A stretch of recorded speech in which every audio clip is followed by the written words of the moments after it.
Satu. Ini pertemuan keberapa ya? Ketiga, Ustaz. Tiga, Ustaz. Ketiga. Oke. Saya absen dulu ya.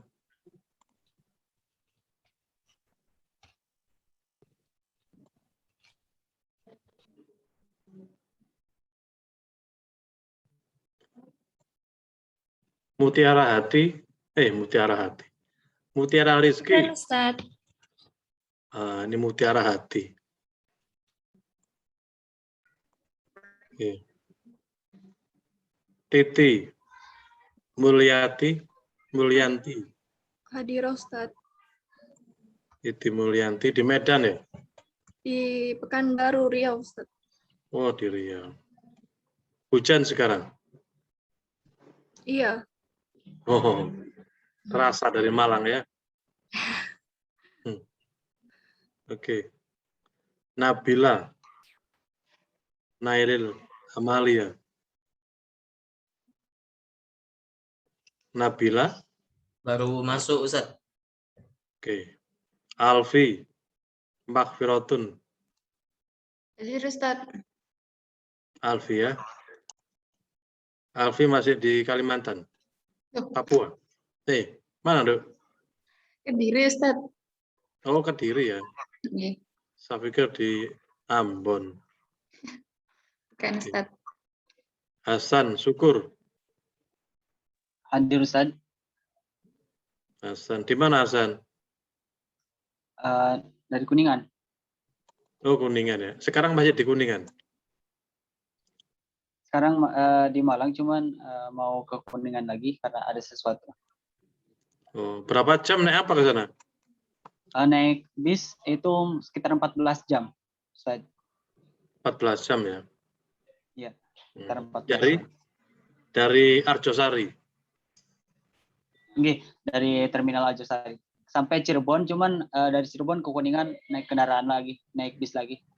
Berapa kalau naik bis ongkosnya? Naik bis kelas eksekutif itu 260. Ustaz. 260 ya. Iya, 260. Ya, nggak terlalu mahal ya. Kalau jalan kaki kan capek. Iya, Ustaz. Kaki berapa hari itu? Nah, nggak mungkin lah. Oke, Muhammad Al-Farabi. Hadir, Ustaz. Di mana, Muhammad? Sekarang lagi di Malang, Ustaz. Oh, mana aslinya, Li? Aslinya Purbalingga, Jawa Tengah. Berarti dilewati sama Hasan ya kalau pulang. Beda jalur, Ustaz. Kalau ke Cirebon mungkin lewat Pantura, kalau saya Jawa Tengah bagian tengah. Oh iya. Purbalingga. Oke. Bella Dewi. Hadir, Ustaz. Mana? Hadir, Ustaz. Masih gaib, ada suara tanpa rupa. Sinyal mungkin, Ustaz. Nah, ini kelihatan. Loh, wajahmu kok kayak si Titi Mulyanti ya? Mirip ya, Ustaz. Iya. Kayak bersaudara. Olah, Ustaz. Di mana ini, Bella? Blitar, Ustaz. Oh, Blitar. Mana Blitar mana, Dok? Udah nahu, Ustaz. Oh, Danau. Danau berarti yang dari Serengat belok ke kanan ya? Iya, betul, Ustaz. Apa nama desanya, Dok? Bakung, Ustaz. Apa? Bakung? G. Oh, dekat sama gunung apa? Pecel apa? Gunung Pegat? Jauh, Ustaz. Oh, jauh ya. Ini sekarang di rumah, di Blitar ya? Masih di rumah, Ustaz. Iya. Nggak hujan ya di sana? Cerah, Ustaz. Terang ya. Oke, thanks. Asbarin. Hadir, Ustaz. Mana? Wajahnya nggak kelihatan. Ustaz, I'm here, Ustaz. Error. Enggak, ada sini lagi lihat antum, Ustaz. Oh, oke. Di mana Sebarin? Ponorogo? Sekarang di Malang Ustaz. Aslinya Ambon. Oh iya, Ambon ya. Nggih. Hmm. Ambon itu memang ada ya. Iya ada dari dulu. Kepingin saya ke Ambon itu. Ayo Ustaz, sana kalau untuk pesawat murah Ustaz, cuma 2,5 Juta. Nggih, Ustaz. Ayo mahal. Tak pikir orang tuh saya ketemu.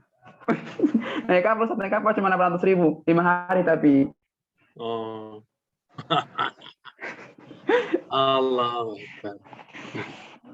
Iya wis. Nur Diana. Alhamdulillah Ustaz. Di mana Nur Diana? Tetap di Madura Ustaz. Oh, tak pikir sudah pindah.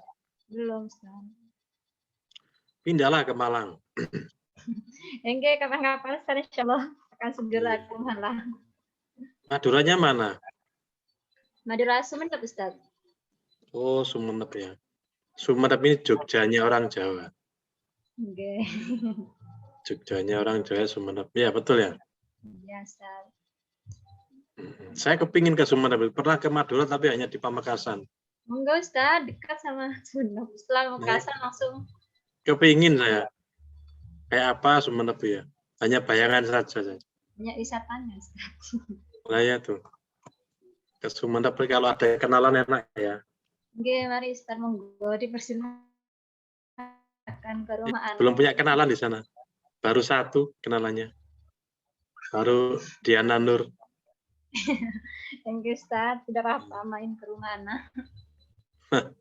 Insya Allah. Berikut Nah, Ustaz. Himatul Azimah. Ustaz. Mana Hadir. makhluknya masih gaib, ada suara tanpa rupa. Hadir Ustaz. Nah, ini baru kelihatan. Iya, betul. Di mana Hima? Di Malang, Oh, aslinya Malang ya? Probolinggo. Oh iya. Oh iya, lupa saya. Sorry. Maaf. Iya Ustaz. Iya, oke. Oke, syukron katsir. Bersama Ustaz. Fadilah Al-Azmi. Hadir Ustaz. Oh, di mana ini? Fadilah. Di Riau Ustaz. Wah, di Riau ya. Allah. Kalau gini kayak di Landung Sari gitu aja ya. Kayak di Batu itu. Oh, Sudah pernah ke Malang? belum Ustaz. Fadilah. Belum ya? Belum. Oh, Tapi ke Pasuruan pernah Ustaz. oh ke Pasuruan. Ke timur dikit cari mangga di Probolinggo. Memang. Oke. Ibnu Hafiz. Ibnu mana ini? Tidak ada ya.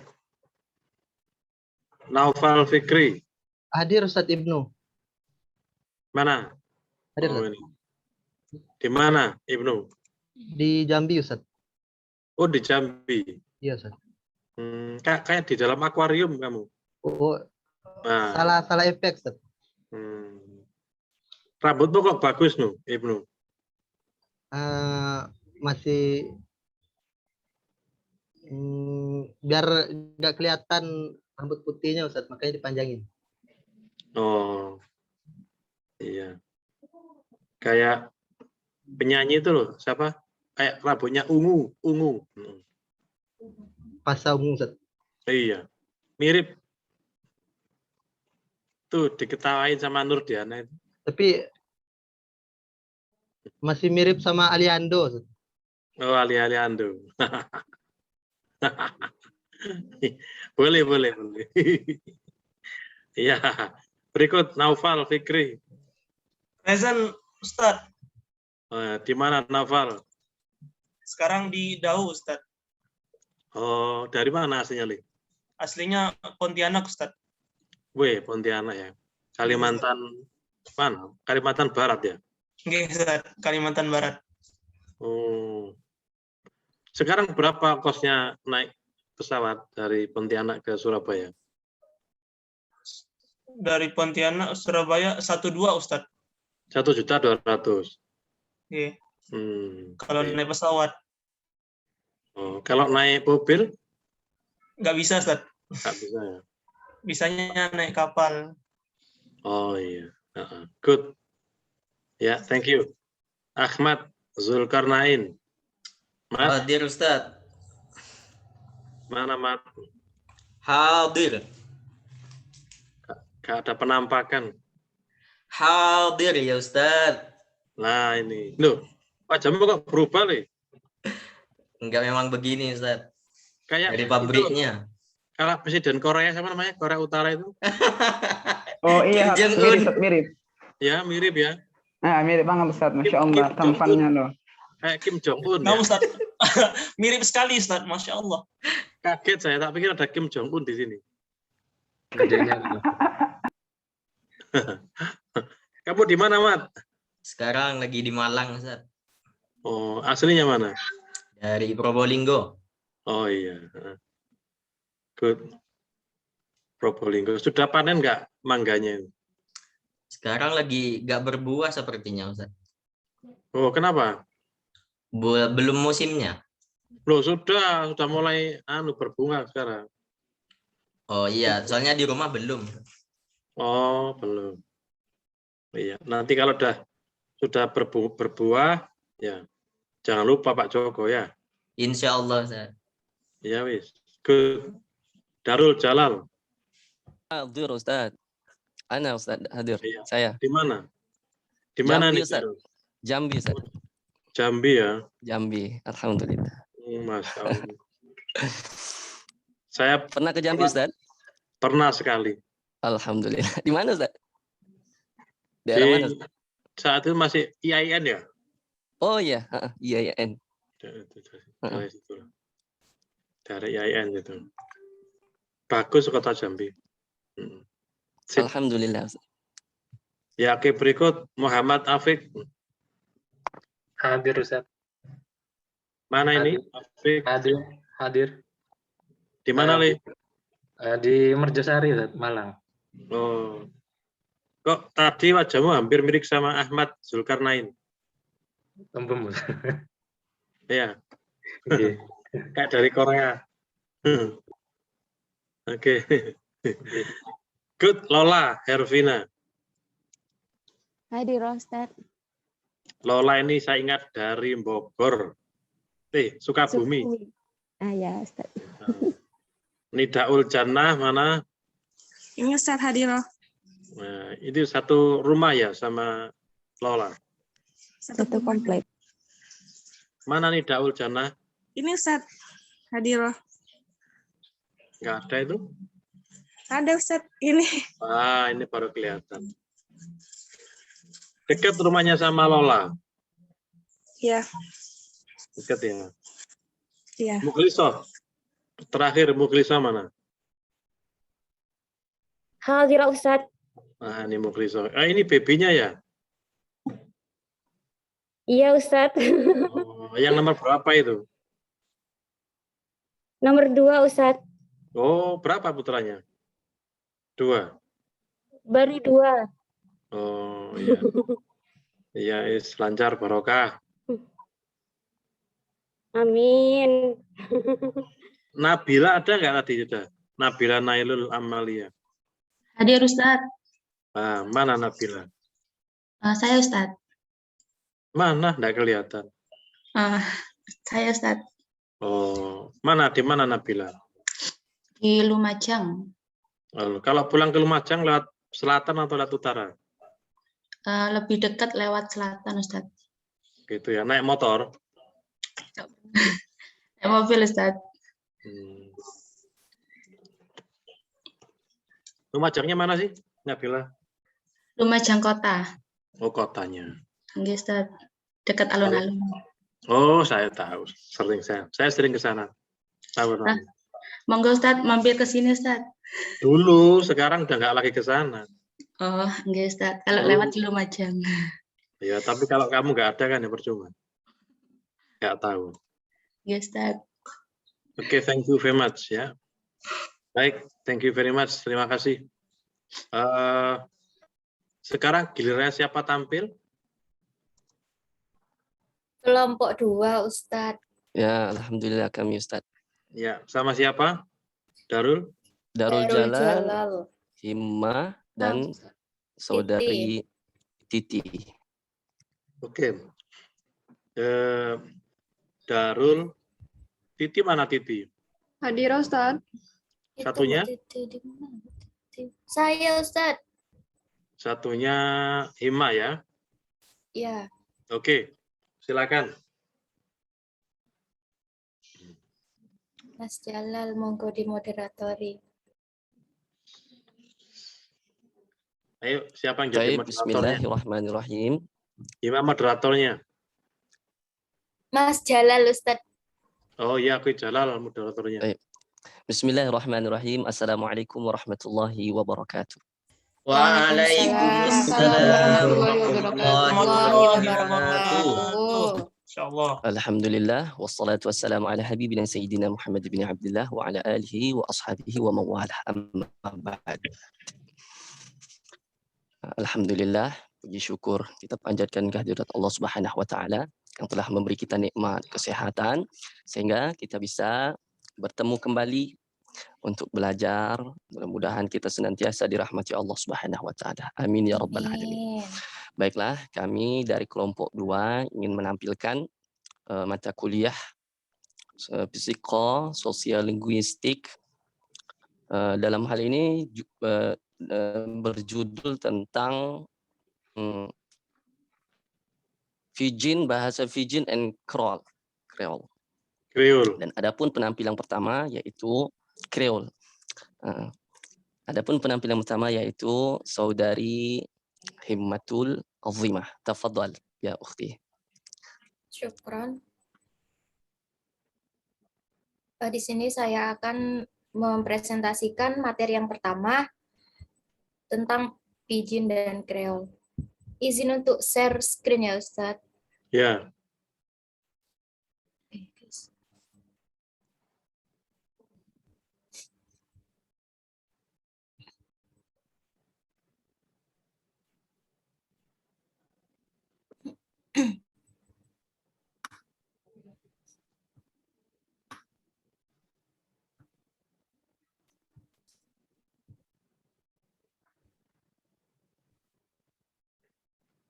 Apa sudah muncul teman-teman? Sampun. Sudah. Ready. Sebelumnya mohon maaf ya, mungkin agak kurang jelas soalnya jaringannya lagi katanya dimakan paus. Siap. Bismillahirrahmanirrahim. Di sini materi-materi yang akan dijelaskan adalah pengertian. Yang pertama pengertian konsep bahasa Pidgin, yang kedua munculnya bahasa Pidgin, kemudian kriteria dan fungsi bahasa Pidgin. Selanjutnya definisi bahasa Kreol, kriteria dan fungsi bahasa Kreol, dan proses perkembangan bahasa Pidgin menjadi bahasa Kreol.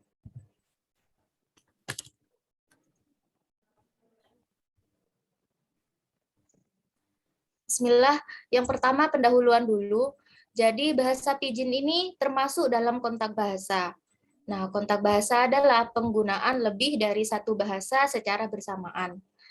Jadi kelompok manusia itu sendiri menggunakan bahasa lebih dari satu dalam sebuah kehidupan mereka. Nah, kontak bahasa dapat terjadi antara lain melalui yang pertama, pindahnya sebuah kelompok ke tempat kelompok yang lain. Yang kedua, melalui budaya, hubungan yang erat. Dan yang ketiga, melalui pendidikan. Contohnya seperti orang Bugis dan Madura atau Minangkabau yang merantau ke daerah lain di Kepulauan Nusantara. Mungkin ini hanya pendahuluan saja ya dari bahasa Pidgin. Selanjutnya pengertian konsep Pidgin. Yang pertama secara etimologis Pidgin diambil dari kata benda business yang berarti perdagangan. Pada awalnya, kata ini merupakan ragam yang penting sebagai bahasa bantu dalam sebuah kontak bahasa karena pengaruh substratum Cina. Kemudian, perkembangan kata Pidgin adalah sebagai berikut. Ini bisa dilihat sendiri, bisnis, Pidgin, kemudian menjadi Pidgin. Pidgin adalah bahasa tanpa penutur asli. Itu bukan bahasa pertama dari siapapun, tetapi merupakan bahasa kontak. Artinya itu adalah produk dari situasi multibahasa, di mana mereka yang ingin berkomunikasi harus menemukan atau mengimprovisasi sistem bahasa sederhana yang memungkinkan mereka untuk melakukannya. Jadi bahasa Pidgin itu bukan merupakan bahasa dari penutur asli mereka, tapi mereka bangsa-bangsa yang berkumpul itu, bangsa-bangsa yang berbeda itu yang berkumpul dalam satu tempat menciptakan bahasa sendiri untuk mereka pakai setiap harinya. Mungkin akan lebih dimengerti ketika kita masuk ke pembahasan munculnya bahasa Pidgin.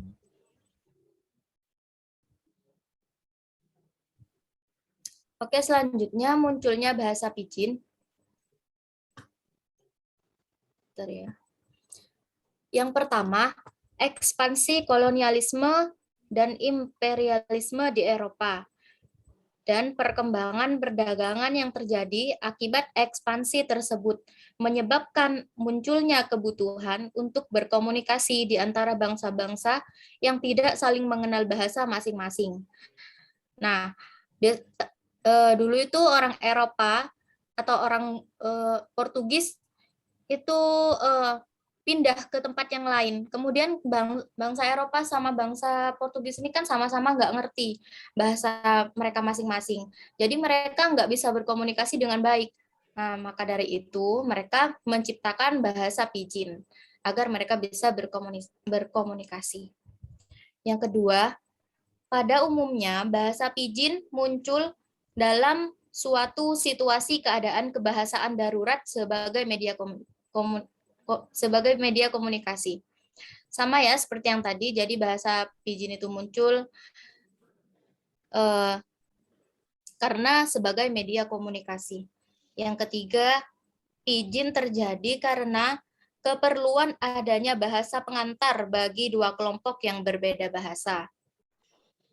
Dan yang nomor 4, pemunculan sistem-sistem Pidgin yang terkenal diakibatkan oleh kontak bahasa yang terjadi di antara bangsa Eropa dan bangsa bukan Eropa. Nah, seperti itu.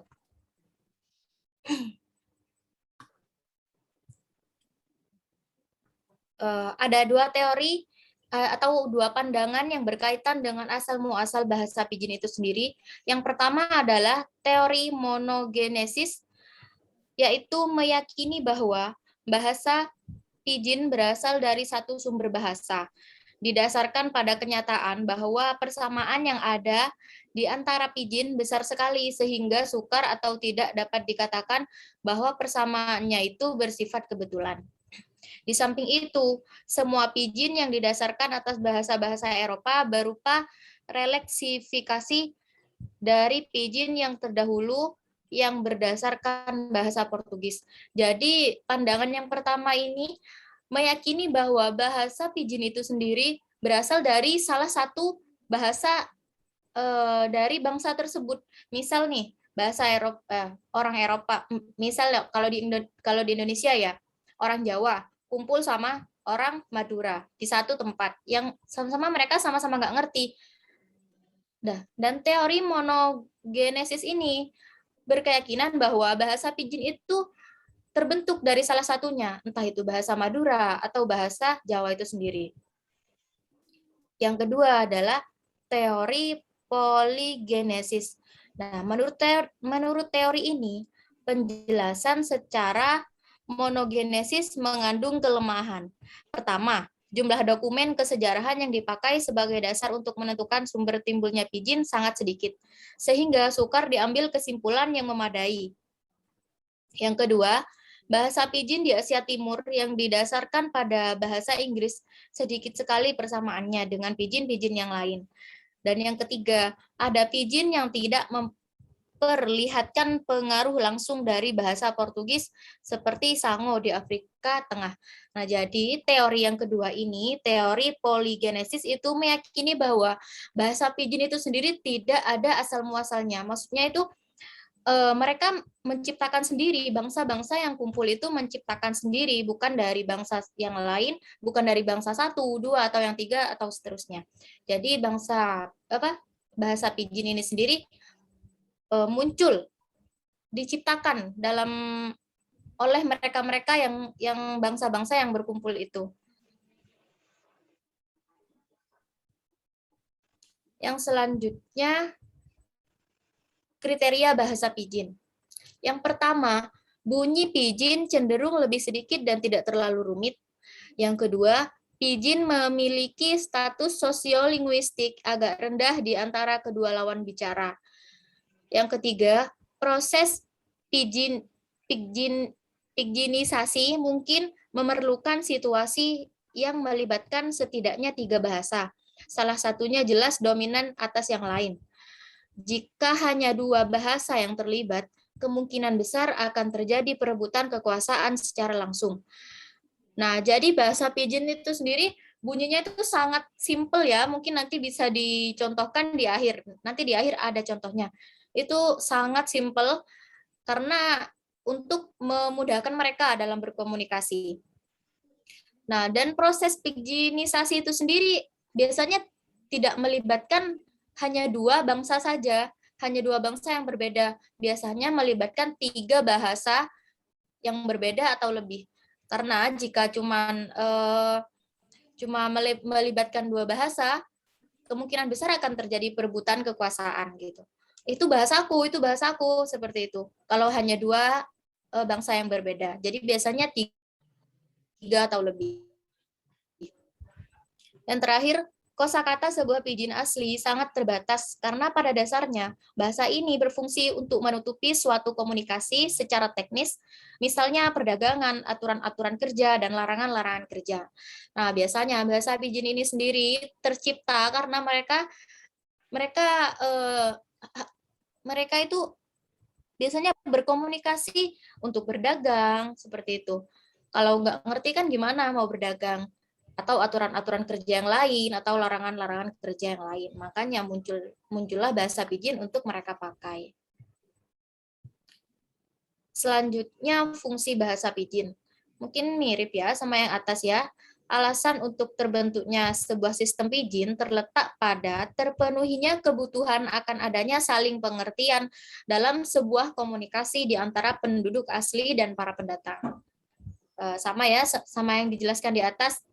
Alasan terbentuknya Pidgin itu sendiri untuk kebutuhan adanya komunikasi di antara mereka yang tidak saling mengerti bahasa satu dengan yang lain. Nah, selanjutnya, Pidgin seringkali tidak berlangsung lama. Kalau sudah tidak diperlukan lagi, Pidgin itu mati dengan sendirinya. Akan tetapi, ada Pidgin yang bertahan lama-kelamaan Pidgin ini terus dipakai sebagai bahasa antara demikian intensifnya, sehingga ada generasi baru yang memakainya sebagai bahasa pertamanya. Pidgin ini pun berkembang menjadi Kreol. Selanjutnya, Kreol ini dapat berkembang seperti layaknya bahasa alami lain, mengalami pembekuan dan ditetapkan sebagai resmi suatu negara seperti Tokpisin di Papua. Jadi bahasa Pidgin ini biasanya nggak berlangsung lama. Mungkin kalau udah nggak dibutuhkan lagi, dia udah nggak dipakai. Tetapi ada penerus dari orang-orang tersebut, mungkin udah mempunyai keluarga, anak yang udah di sana itu tetap memakai bahasa Pidgin. Yang selanjutnya bahasa Pidgin ini berkembang biak menjadi Kreol, menjadi bahasa Kreol. Selanjutnya mungkin bahasa Kreol ini akan lebih dijelaskan oleh presentasi yang selanjutnya ya, yaitu Mbak Titi Mulyanti. Mungkin sekian pembahasan tentang Pidgin dari saya. Saya mohon maaf kalau ada banyak salah. Wassalamualaikum warahmatullahi wabarakatuh. Waalaikumsalam warahmatullahi wabarakatuh. Baiklah, presentator yang kedua akan dilanjutkan oleh saudari kita Titi. Terima kasih. Tafadhal. Baiklah, bismillahirrahmanirrahim. Terima kasih kepada Mas Jalal dan Mbak Hima. Selanjutnya saya akan membahas tentang bahasa Kreol. Yang pertama, pengertian konsep Kreol. Analogi bahasa-bahasa Kroll atau sama seperti bahasa-bahasa Pidgin, yang mana dirumuskan menggunakan rumus X-Crollier. Rumus X-Crollier itu X merupakan bahasa para penjajah atau pendatang, kemudian Y merupakan bahasa para penduduk asli. Secara etimologis, terminologi bahasa Inggris Kroll diambil dari adjektiva atau kata sifat bahasa Prancis, create yang berarti creuse, asli, yang muncul dari bahasa Spanyol Criollo dengan arti yang sama. Karena itulah istilah Kroll atau Creolis dalam arti linguistik pertama-tama dipakai di pulau-pulau West Indies Prancis dan juga di Louisiana. Louisiana ini daerah Amerika Serikat untuk menyebut bahasa yang dipakai para budak di sana. Kemudian dalam terminologi linguistik dewasa ini, seperti halnya bahasa Pidgin, bahasa Kreol pun memiliki komponen linguistik, sosiologis, dan historis. Selanjutnya, bahasa Kreol dapat didefinisikan juga sebagai bahasa yang terbentuk jika suatu sistem komunikasi yang pada awalnya merupakan bahasa Pidgin menjadi bahasa ibu suatu masyarakat. Jadi bahasa Kreol ini terbentuk dari awalnya bahasa Pidgin yang hanya bahasa Bantu di antara dua bangsa, contohnya misalnya bangsa Inggris dan bangsa Cina. Nah, bahasa Pidgin ini merupakan bahasa Bantu, yang mana bahasa Bantu ini menjadi bahasa penduduk asli bangsa Cina ini. Nah, itulah dinamakan bahasa Kreol. Selanjutnya,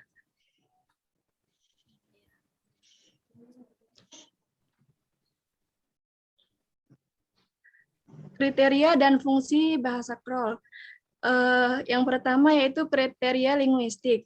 Jika dilihat secara linguistis, bahasa Kreol merupakan suatu ragam bahasa lisan yang pada awalnya merupakan bahasa Pidgin dan setelah melalui konvensi-konvensi serta norma-norma yang otonom, mempunyai kemampuan untuk berfungsi dan berkembang dengan baik. Jadi kriterianya yaitu bahasa Kreol merupakan ragam bahasa yang asal mulanya bahasa Pidgin menjadi bahasa sendiri, bahasa yang otonom berdiri sendiri melalui konvensi atau kesepakatan serta norma-norma pada bangsa itu sendiri untuk berfungsi dan berkembang dengan baik. Nah, bahasa Kreol juga mengesampingkan penyederhanaan, pemiskinan, dan kutaksi yang terjadi pada bahasa Pidgin, yang mana bahasa Kreol ini dikarenakan berfungsi dan berkembang dengan baik secara mandiri, maka bahasa Pidgin ini dikesampingkan. Kemudian, biasanya perkembangan bahasa Kreol yang telah dapat berdiri sendiri memiliki standarisasi yang cukup tinggi. Misalnya, Tok Visin Wantok. Wantok itu bahasa Kreolnya, tapi dalam bahasa Inggrisnya itu Wantok. Kemudian Seranan, Krio, Louisiana, Paviamento, dan seterusnya. Sebagai contoh standarisasi yang tinggi adalah preposisi long dan belong yang dapat dipertukarkan secara mana suka. Selanjutnya.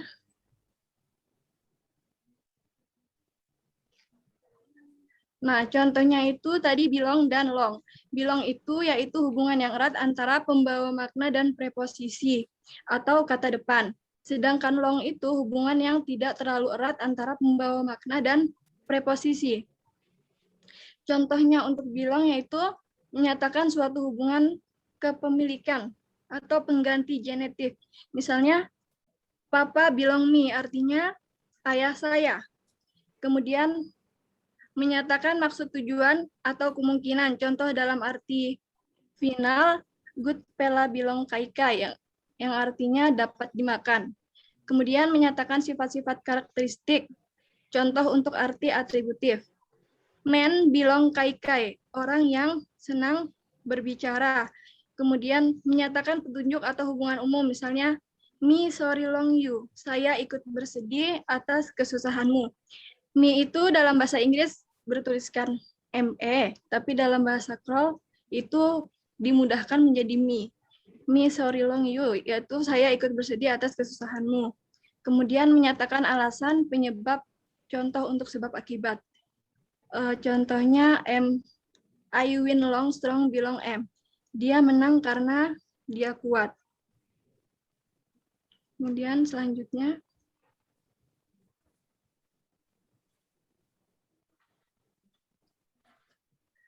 nah, contoh berikut, walaupun tidak mudah dimengerti oleh orang awam, akan perjelas fungsi kedua preposisi atau kedua kata depan ini dalam beberapa bidang tanpa memperhatikan besarnya cakupan variasi kedua preposisi tersebut. Kalimat ni golong rot long Monday dan seterusnya sesuai dengan fungsi-fungsi yang telah disebutkan di atas, maka kalimat di atas dapat diterjemahkan sebagai berikut, yang artinya me, saya, go, berjalan, long rot long, pada hari Senin, Monday, ke Salamua dan memanah seekor burung dara untuk dimakan dengan panah adik saya. Kemudian, demikian pula halnya dengan pengaturan pemakaian semua jenis pronomina, konjungsi, pengganti kata kerja penuh dan kata kerja bantu atau pembentukan tempat dan suatu percakapan. Sebagai contoh terbaik untuk bahasa Kroll Inggris yang bermanfaat secara linguistik adalah dapat diterjemahkan Pela Testament Bilong Yisat Kras, yaitu dalam bahasa Nomalensia pada tahun 1964 yang merupakan bahasa resmi kedua di samping bahasa Inggris di Papua Nugini. Selanjutnya,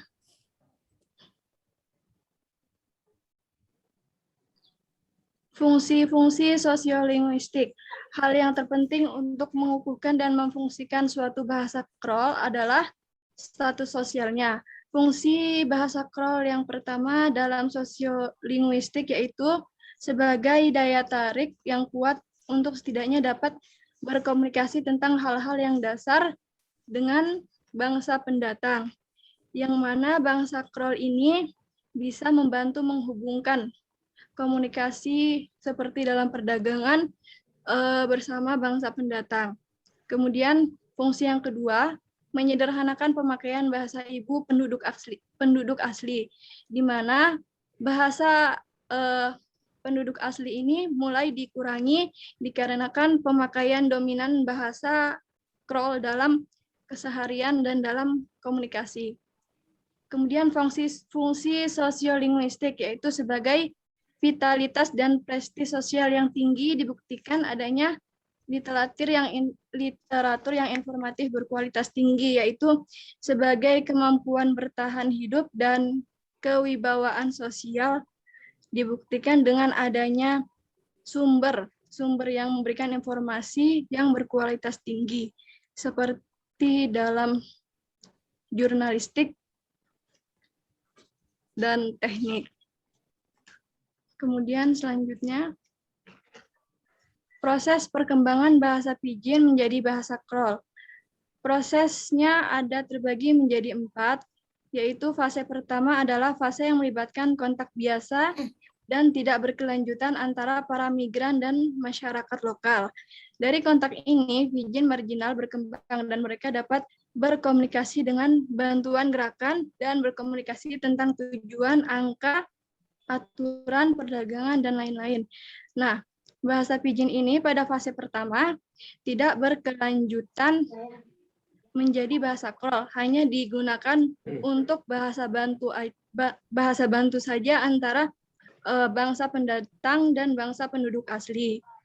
Kemudian fase kedua adalah fase yang dimulai ketika Pidgin digunakan oleh dan di antara masyarakat lokal. Pada tahap ini Pidgin dapat diperluas hanya dengan satu cara, yaitu dari bahasa ibu. Pengguna bahasa ibu, fase ini membentuk menjelaskan item leksikal asli dan banyak terjemahan langsung yang ditemukan di semua Pidgin dan Kroll. Nah, fase kedua ini, bahasa Pidgin sudah mulai digunakan oleh penduduk asli, yang mana penduduk asli ini sudah mulai berkurang bahasa ibunya. Kemudian selanjutnya, fase yang ketiga yaitu ketika kontak antara ras meningkat. Pada saat ini, kosakata diperluas dengan meminjam item leksikal dari bahasa dominan, yaitu di mana penduduk asli meningkat dalam menggunakan bahasa Pidgin. sehingga bahasa pidgin yang sudah digunakan oleh penduduk asli ini berubah menjadi bahasa Kroll, dan bahasa Kroll sudah mulai dominan digunakan di penduduk asli ini. Kemudian fase keempat, terbatas pada area di mana bahasa terus menjadi bahasa resmi nasional ketika kontak antara bahasa resmi nasional dan pidgin atau Kroll berlanjut dan pendidikan pejabat nasional. Nah, di fase 4 ini di mana bahasa Kroll sudah menjadi bahasa tetap di penduduk asli. Seperti itu. Terima kasih penjelasan dari saya. Selanjutnya, review jurnal akan dilanjutkan oleh Saudara Jalal. Baik, saya ingin mereview ada 2 jurnal. Jurnal yang pertama, apa judul jurnal yang dipresentasikan? Judulnya adalah Pidgin and Creoles, Bridge of Language. Artinya, Pidgin dan Kreol kelahiran bahasa. Apa yang dicari dalam jurnal tersebut? Untuk mendapatkan pemahaman yang jelas tentang keberadaan bahasa. Nah, jadi yang dicari adalah untuk mendapatkan pemahaman yang jelas tentang keberadaan bahasa Pidgin dan Kreol di dunia, serta perbedaan keduanya. Nah, itulah yang dicari dari jurnal tersebut. Yang ketiga, di mana penelitian tersebut dilakukan. Nah, penelitian itu dilakukan, lokasi penelitiannya adalah di Universitas Islam Negeri Ar-Raniri, Banda Aceh, Indonesia. Yang keempat, siapa subjek penelitiannya? Berapa jumlahnya? Nah, kalau untuk subjeknya itu adalah orang Indonesia yang memakai bahasa Pidgin dan Kreol. Contohnya Tok Pisin di Papua Nugini. Seperti contoh welcome, selamat datang artinya. Come out artinya ayo keluar. Good morning, selamat pagi. Dan sit down. Nah, artinya duduk. Dan orang Rohingya, orangnya di Aceh menggunakan bahasa Pidgin juga gitu. Nah, adapun jumlahnya tidak disebutkan di dalam jurnal tersebut. Lalu teori apa yang digunakan dalam penelitian tersebut? Teori yang digunakan adalah teori deskriptif atau empiris, karena hanya menggambarkan saja, menggambarkan, menceritakan saja, yang diambil dari jurnal-jurnal dan buku-buku, karena ini penelitian ke perpustakaan gitu. Jadi yang di buku-buku ya dan jurnal-jurnal. Nah, itu. Apa hasil penelitiannya? Pidgin dan Kreol, hasilnya adalah Pidgin dan Kreol lahir karena kebutuhan dan dibesarkan di antara anak-anak manusia. Pidgin dan Kreol tidak hanya bertindak sebagai jembatan antara bahasa dan budaya, tetapi mereka juga memberi kita wawasan tentang bagaimana bahasa itu berkembang. Nah, ini. Lalu apa rekomendasi yang diberikan kepada peneliti tersebut? Nah, kalau untuk memberi rekomendasi, peneliti lain juga dapat melakukan penelitian studi kepustakaan dengan metode yang berbeda agar lebih tahu alasan mengapa Pidgin dan Kreol terlahir sebagai bahasa yang digunakan beberapa komunitas di berbagai belahan dunia. Nah, itulah review jurnal yang pertama. Nah, adapun jurnal yang kedua, apa judul jurnal yang dipresentasikan? Judulnya adalah The Existence of Indonesian Language Pidgin or Kreol. Nah, artinya itu adalah keberadaan bahasa Indonesia Pidgin atau Kreol. Nah, itu keberadaan bahasa Indonesia ini Pidgin atau Kreol. Itu arti daripada judul tersebut. Apa yang dicari dalam jurnal tersebut? Nah, untuk membuktikan, yang dicari adalah untuk membuktikan apakah bahasa Indonesia itu bahasa Pidgin, Kreol, atau Pidgin yang disahkan menjadi Kreol. Dan juga untuk memberikan gambaran yang lebih jelas tentang bahasa Indonesia, serta memberikan kontribusi bagi studi literatur tentang bahasa Indonesia dan bahasa Melayu. Ini didasarkan pada studi literatur tentang Pidgin dan Kreol. Itu. Di mana penelitian tersebut dilakukan? Penelitian tersebut dilakukan di lokasi penelitian di Institut Agama Islam Negeri Palangkaraya, Jalan Gerbang Bos Kompleks Islamic Center, Palangkaraya, Kalimantan Tengah, Indonesia. Siapa subjek penelitian? Nah, ini untuk subjek sebenarnya, bukan ini subjeknya sebenarnya. Ya, subjek kalau kita baca di dalam jurnal tersebut, subjeknya disebutkan seperti ini. Subjek penelitian ini adalah bahasa Indonesia yang dianggap sebagai bahasa Melayu modern saat ini. Penelitian studi kepustakaan merupakan jenis penelitian cocok untuk mengambil data lapangan yang sulit dilakukan karena telah terjadi ratusan tahun yang lalu.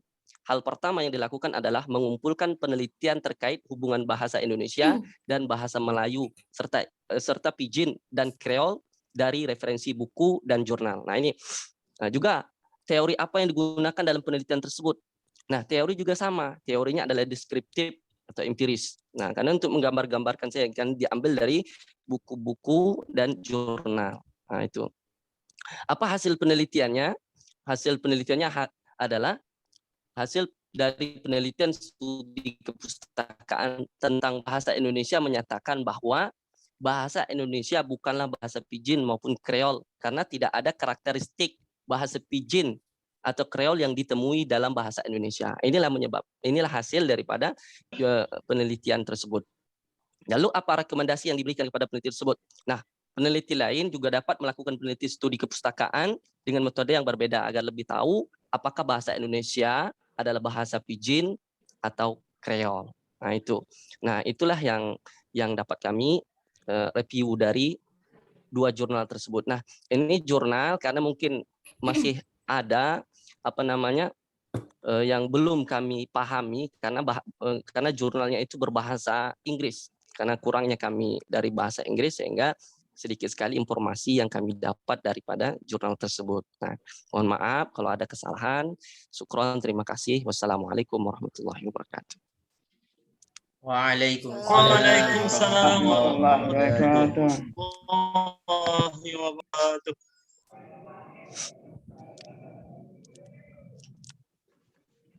Baiklah, sekarang masuk pada sesi tanya jawab. Baik, saudara-saudara yang ingin bertanya silakan sebutkan namanya lalu ditujukan kepada siapa. Mau nanya.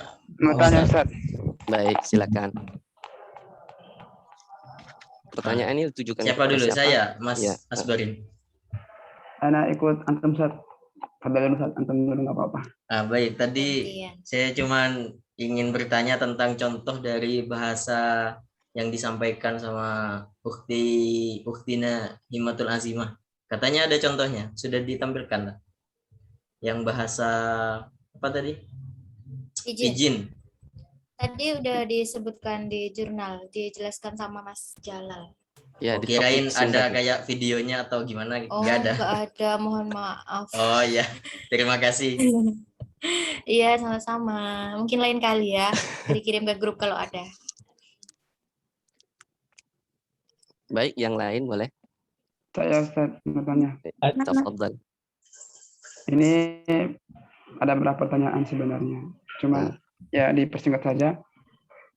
Yang pertama adalah untuk saudari kita Ustazah Himatul Azimah hafizahullah taala, adalah bahwa tadi beliau menjelaskan kepada kita tentang bahasa Pidgin, yaitu bahasa tanpa penutur asli, tercipta karena adanya multibahasa dari penutur tersebut. Yang menjadi pertanyaan buat saya adalah bagaimana proses suatu bahasa itu bisa terjadi, sehingga bagaimana proses terbentuknya bahasa Pidgin menjadi suatu bahasa nasional dalam sebuah kelembagaan atau suatu negara, satu negara. Itu. Yang kedua tadi kan beliau sempat bilang bahwa kalau Pidgin ini adalah suatu bahasa yang terjadi seperti Madura sama Bugis sehingga menjadi sebuah bahasa Pidgin. Anda masih bingung, bisa contohnya kayak gimana sih Madura sama Bugis itu bisa bersambung menjadi bahasa Pidgin seperti apa? Yang kedua adalah untuk saudari Titi Mulyanti tadi kan jelaskan tentang X-Royal, ya, X itu dari bahasa penjajah dan L itu bahasa penduduk lokal. Dan tadi kan juga jelaskan bahwa bahasa penjajah itu atau Kreol itu bisa menjadi atau bisa mempengaruhi bahasa lokal sendiri, bahkan bahasa lokal itu bisa memakai bahasa penjajah sehingga bahkan bahasa penjajah itu bisa menjadi bahasa nasional suatu negara. Pertanyaannya kayak gini, kira-kira karakter atau ukuran suatu bahasa penjajah itu bisa mempengaruhi bahasa penduduk lokal itu seperti apa? Apakah ada kurun waktu tertentu menjajah Indonesia? Kalau misalnya pakai waktu tertentu, Indonesia kan dijajah Belanda 350 tahun. Lama banget itu kan. Tapi kalau kita lihat kosakata bahasa Indonesia ini hampir tidak ada yang menggunakan bahasa Belanda. Nah, itu seperti apa penjelasannya Ustazah? Mungkin itu saja. Yang terakhir. Tadi tentang Mbak Himatul Azimah tentang teori monogenesis dan teori pologenesis. Yang satu bilang bahwa dari satu bahasa menjadi sebuah bahasa pidgin. Sedangkan pendapat yang kedua, pologenesis, bilang bahwa itu diciptakan sendiri, bukan dari satu atau dua bahasa. Pertanyaan yang kedua, pertanyaannya adalah seperti apa atau bagaimana yang benar atau mana yang benar antara teori ini, yang satu atau yang dua. Kalau yang satu gimana penjelasannya, kalau yang kedua seperti apa penjelasannya, sehingga bisa menjadi sebuah bahasa pidgin atau kreol, itulah pokoknya. Syukran. Afwan. Ya. Anas lanjutkan. Afwan. Baik. Siapa lagi? Lanjut dulu. Baik, Mas Fadilah. Baik, bismillahirrahmanirrahim. Langsung saja. Sebagaimana tadi dikatakan bahwasanya bahasa pidgin adalah bahasa tanpa penutur asli, dan keterjadiannya itu karena ada keperluan atau kebutuhan suatu kelompok. Jadi di sini saya mau bertanya, apakah umpamanya seorang pergi ke suatu tempat, umpamanya kita pergi berhaji dan belajar bahasa itu, apakah itu udah termasuk bahasa pidgin atau gimana?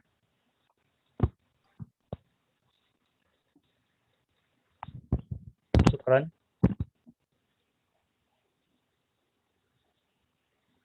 Baik. Tafadhal. Yang lain boleh bertanya? Silakan. Mukhlisah. Saya juga. Siapa dulu ini? Ustazah Mukhlisah duluan saja. Ustazah Mukhlisah duluan. Oh, oke. Ya, pertanyaan saya, misalkan ini ada orang-orang atau anak-anak yang mempunyai keterlambatan atau yang berkebutuhan khusus gitu ya. Jadi selain kita berkomunikasi dengan mereka, pasti ada apakah bahasa ini akan dinamakan bahasa pidgin? Itu soal saya yang pertama. Sedangkan soal yang kedua, apakah ada bahasa pidgin berbasis bahasa Arab? Baik, syukran.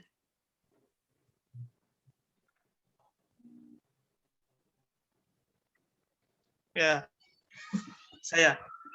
Untuk soal diutarakan ke Ukhti Himatul Azimah,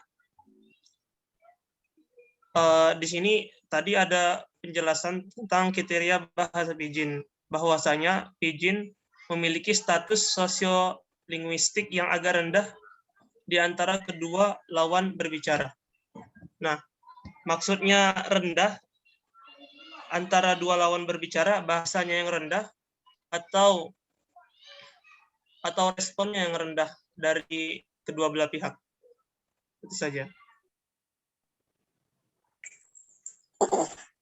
Nida mau bertanya juga. Mungkin itu dulu ya, pertanyaannya dibatasi dulu ya. Nanti Ya. kalau ada waktu dilanjutkan lagi. Baik. Terima kasih. Ya, boleh dijawab Mbak? Mbak Titi atau Mbak Azimah? Ya mungkin yang siap monggo dijawab dulu ya. Boleh kita kasih waktu kalau belum siap. Baiklah, saya akan menjawab Oke. pertanyaan dari Mas Asbarin tadi ya.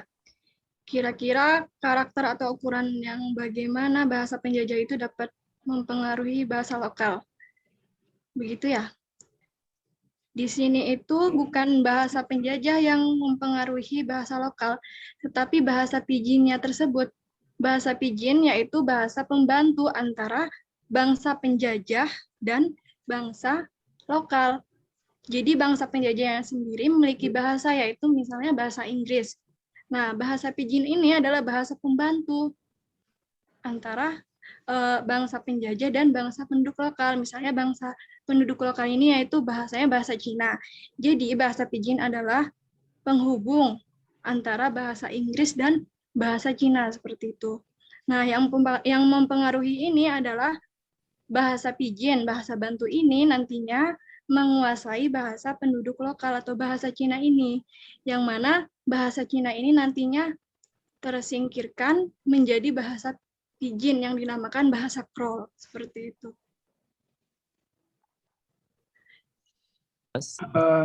Boleh komentar dikit, Mas Darul? Ya, silakan. Oke, Anda sedikit bingung. Soalnya ketika Mbak Hima tadi jelaskan apa itu pidgin dan Mbak Titi juga berbeda pengertiannya. Kalau Mbak Hima bilangnya bahwa pidgin itu bahasa tanpa penutur asli yang digunakan untuk saling membantu. Iya, benar. Dan yang kedua adalah menurut Mbak Titi tadi bahasa pembantu. Ya mungkin hampir sama, tapi masih bingung saya memahaminya. Yang kedua adalah gini. Kan tadi bahasa contohnya Inggris ke Cina, kemudian mereka membuat bahasa untuk membantu orang Inggris memahami bahasa Cina. Ya, apakah ada nggak suatu negara yang menjadikan bahasa Kroll itu menjadi sebuah bahasa nasional? Kalau ada, contohnya negara apa? Dan yang terakhir adalah kira-kira prosesnya itu loh, bagaimana sampai bisa menjadi bahasa nasional seperti apa? Kalau memang ada. Syukran.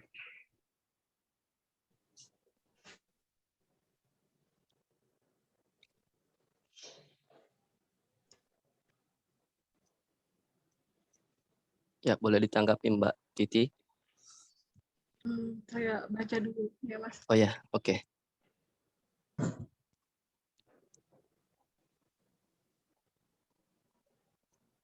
Sambil menunggu boleh bicara? Boleh, Mbak. Silakan Mbak Lola.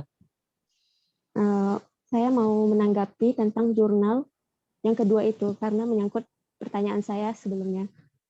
Sama dengan pertanyaan saya, apakah bahasa Indonesia ini termasuk bahasa Kreol atau pidgin gitu? Karena bahasa Indonesia itu seperti yang kita ketahui katanya dari rumpun Melayu, tapi setelah beberapa tahun berikutnya gitu digabungin dari beberapa bahasa daerah maka menjadi bahasa Indonesia. Karena dulu gitu penulisan bahasa Indonesia juga seperti Suek Soekarno gitu, tulisannya Soekarno yang sekarang tulisannya jadi Soekarno gitu. Saya cuma menanggapi aja. Terus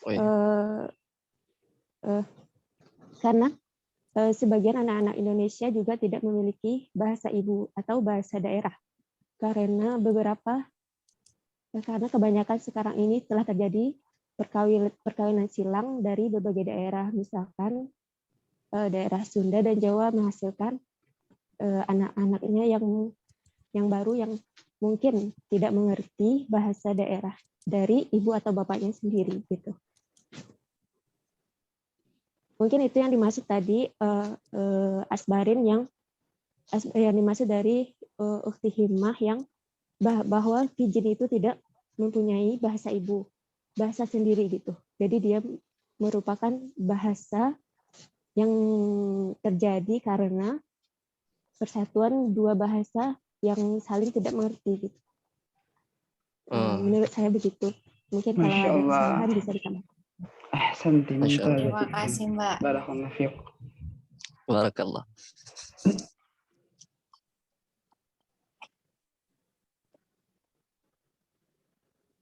Mungkin ini ya, yang pertanyaan dari Mas Asbarin kan bagaimana proses bahasa itu terjadi.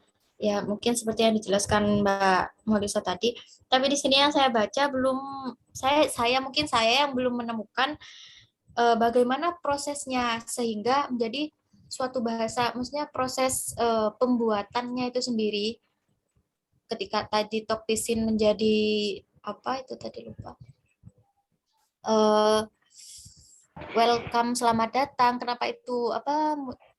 Welcome artinya selamat datang. Come out, ayo keluar. Di buku yang saya baca belum ada bagaimana proses terjadinya, dibuatnya, bukan proses terjadinya, proses dibuatnya bahasa itu sendiri. Mungkin lain kali saya baca, mungkin ada ya, atau teman-teman mungkin ada yang baca bagaimana terjadinya, terbentuknya bahasa itu sendiri. Oh, gini, itu kan tadi hanya bahasa Inggris yang kami dengar. Dari contoh-contoh. Iya. Punya tadi kan contoh-contohnya kan pakai bahasa Inggris. Welcome, jadi come, Iya. itulah. Kalau yang di Indonesia nggak ada, Tang? Di Indonesia yang ditemukan yang paling banyak di jurnal atau di buku memang yang dijelaskan hanya Tok Pisin di Papua saja. Kan tadi Jandengan bilang ada Madura sama Bugis. Itu gimana Madura. prosesnya? Itu Tadi mungkin saya hanya tulis. Itu Oh, contohnya iya, saja. Madura sama Jawa kan paling banyak tuh. Mungkin di situ ada pertengahan bahasa di situ, tapi belum ada contohnya. Kalau contohnya yang paling banyak memang hanya yang di Tok Pisin itu sendiri di Papua. Dan kalau teori ya Mas, teori itu yang paling banyak di buku, yang paling didominan adalah teori yang kedua. Iya, yang kedua. Yang bahwa bahasa Pidgin itu sendiri tidak memiliki tidak ada penutur asli. Yang teori poligenesis yang paling kuat biasanya yang paling kuat yang saya baca yang itu. Bukan yang pertama, bukan yang teori monogenesis. Itu hanya perbedaan pandangan saja terhadap asal muasal bahasa Pidgin itu sendiri. Tapi yang paling kuat adalah yang paling banyak di teori poligenesis. Seperti itu mungkin penjelasan dari saya.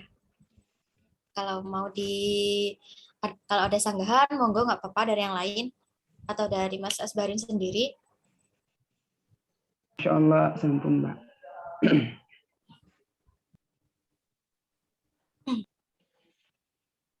Lalu pertanyaan dari siapa ya? Dari Mas Fadilah. Mungkin saya akan coba menjawab. Kalau pergi haji nih, dan kita mempelajari bahasa di situ, apakah sudah termasuk bahasa Pidgin? Nah, kalau haji kan biasanya pakai bahasa Arab di sana. Kita mempelajari bahasa Arab. Menurut saya, itu bukan termasuk bahasa Pidgin karena itu merupakan bahasa dari bangsa Arab itu sendiri. Bukan bahasa di pertengahan antara bangsa Arab dan bangsa Indonesia. Seperti itu. Tetapi kan itu kan kita tuh kan masih proses belajar, otomatis kita masih banyak rancu kan. Yeah. Jadi contoh ngomong tidak mengikuti sistematika bahasa Arab, bukannya itu termasuk bahasa Pidgin? Tidak mengikuti sistematika bahasa ya, Arab. Ya kan ada grammar bahasa Arab tuh kan. Boleh bantu Mbak Hima? Boleh, silakan Mbak. Bahas aku Mas lu Mas. Oke.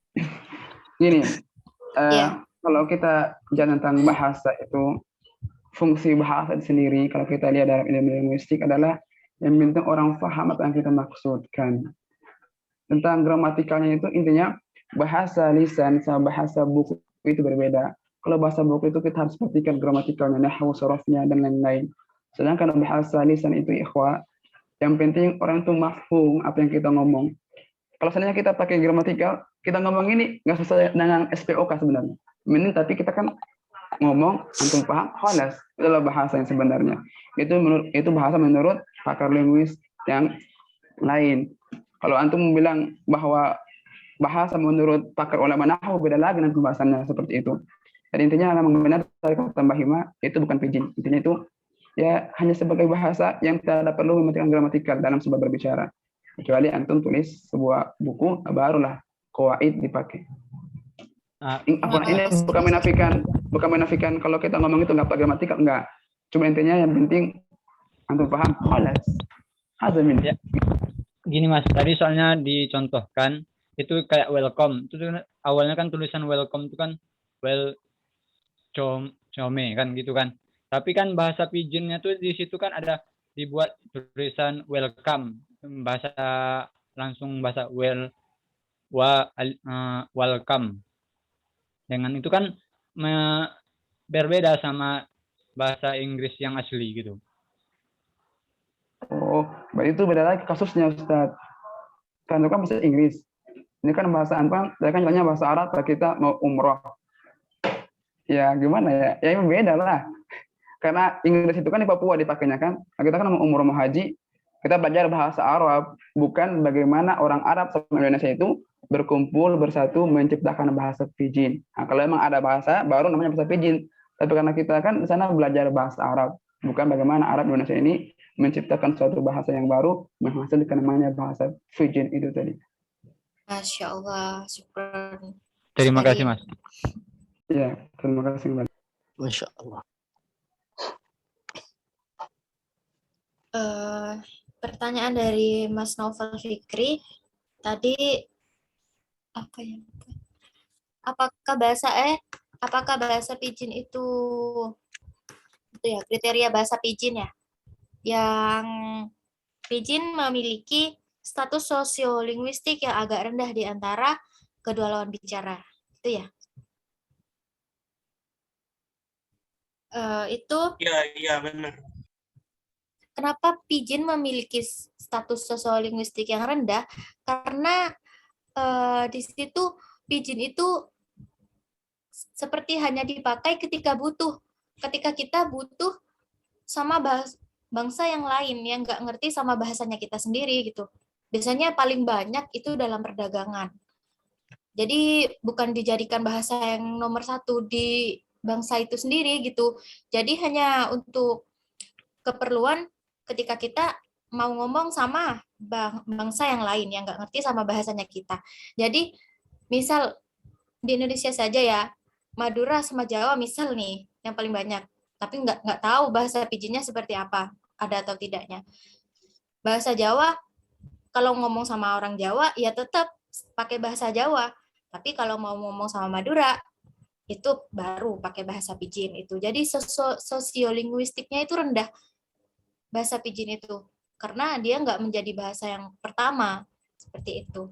Mungkin penjelasan dari saya. Mungkin ada yang mau menambah, Mas Darul Jalal atau Mbak Titi atau yang lainnya? Monggo. Ya sudah cukup itu. Masya Allah. Terima kasih. Ustazah Himah. Iya, sama-sama. Baik, saya akan menjawab dari pertanyaan Mas Barin tadi yang terakhir ya. Setelah saya baca, saya belum menemukan suatu negara yang menjadikan bahasa Troll itu bahasa nasionalnya karena kemungkinan kecil untuk berhasil bahasa Troll itu menjadi bahasa nasional suatu negara karena biasanya itu digunakan untuk bahasa penghubung saja seperti itu. Ya, syukran. Afwan tadi saya tanya kayak gitu soalnya kan tadi bilang bahwa Troll itu bisa menjadi bahasa nasional gitu. Afwan, syukran. Masya Allah.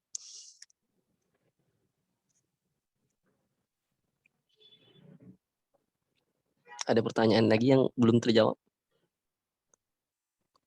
Itu tadi yang tanya dari Mbak Mukhlisah kalau nggak salah, apakah ada bahasa pidgin berbahasa Arab ya?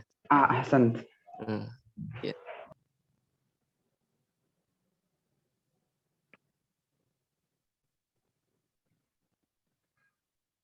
Mungkin bisa dijawab Mbak Hima atau Mbak Titi. Silakan. Gimana Mas Jalal? Tolong diulangi. Apakah bahasa pidgin ada yang berbahasa Arab, yang dari bahasa Arab, basis bahasa Arab gitu?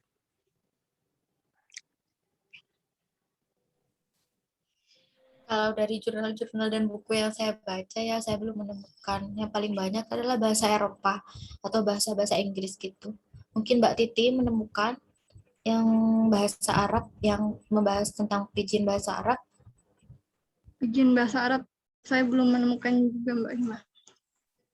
Karena dari itunya saja, dari jurnal saja, bahasa Indo pun kita belum menemukan, semua rata-rata berbahasa Inggris. Inggris.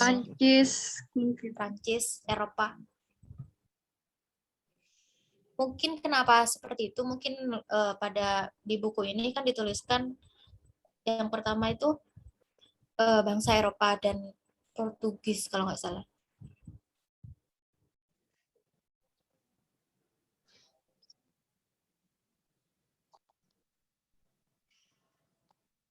Ya, mungkin ada sanggahan dari yang lain, nggak apa-apa, ada pendapat dari yang lain, monggo dipersilahkan.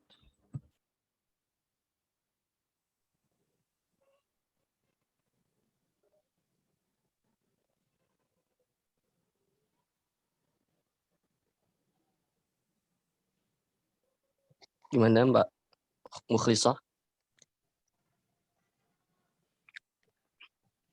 Ya insya Allah nanti kedepannya kita nyari lagi apakah ada bahasa pidgin berbasis bahasa Arab. Terus yang soal yang kedua apakah udah dijawab belum? Orang-orang yang mempunyai keterlambatan dalam berbicara atau orang-orang yang kebutuhan khusus, misalkan kita lagi berkomunikasi nih sama mereka. Lah, apakah bahasa ini akan dinamakan bahasa pidgin gitu?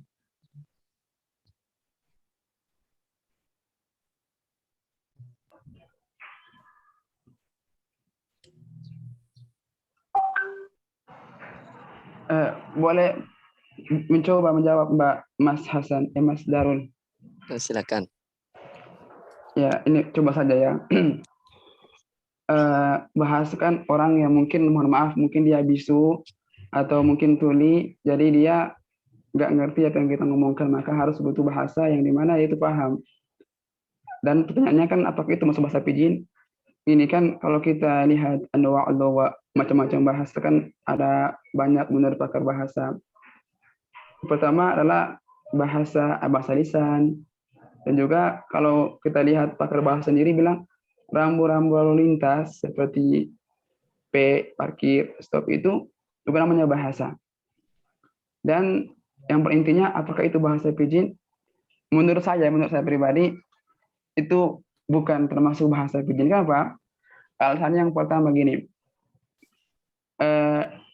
Dengan dari tadi dicontohkan sama presentator, bahasa, namanya bahasa itu kan harus ada lafaz, ada lafaz kan menurut Jurumiyah kan al-kalam huwa lafzu murakab bil wadi, itu kan ya.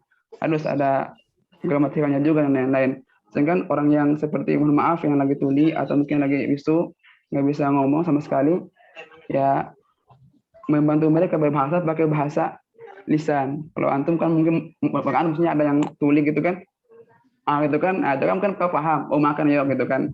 Jadi itu hanya bahasa isyarat atau bahasa lain lah, tapi bukan bahasa pidgin. Insya Allah itu menurut saya. Tapi kalau yang lain, maaf, anda nggak tahu.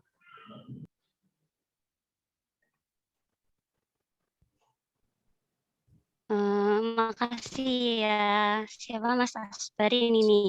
Tapi kalau seandainya ini orang-orang yang yang punya keterlambatan bicara ini, mereka itu nggak sama sekali nggak bisa ngomong ya, bisa tapi dikit atau suaranya putus-putus. Ini beda, kecap aja nggak bisa kecap. Bisanya sih kayak suaranya putus-putus.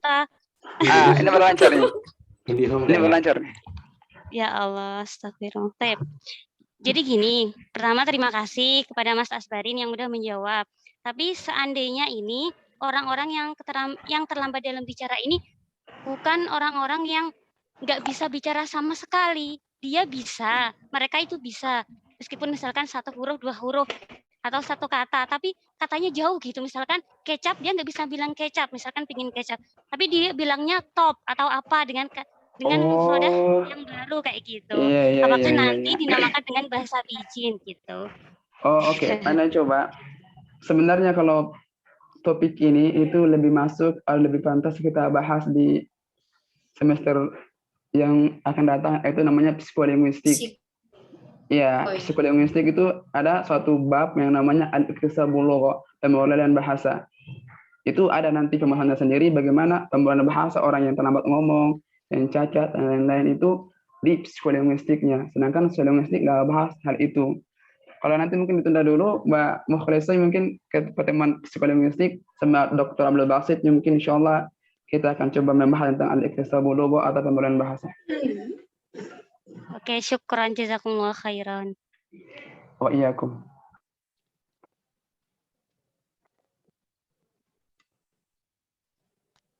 Baik, kalau saya bisa tambahkan sedikit tadi apa yang ditanyakan oleh Mbak Mukhlisah, untuk orang yang seperti itu tadi, yang seperti bisu gitu ya, yang tahu bahasa.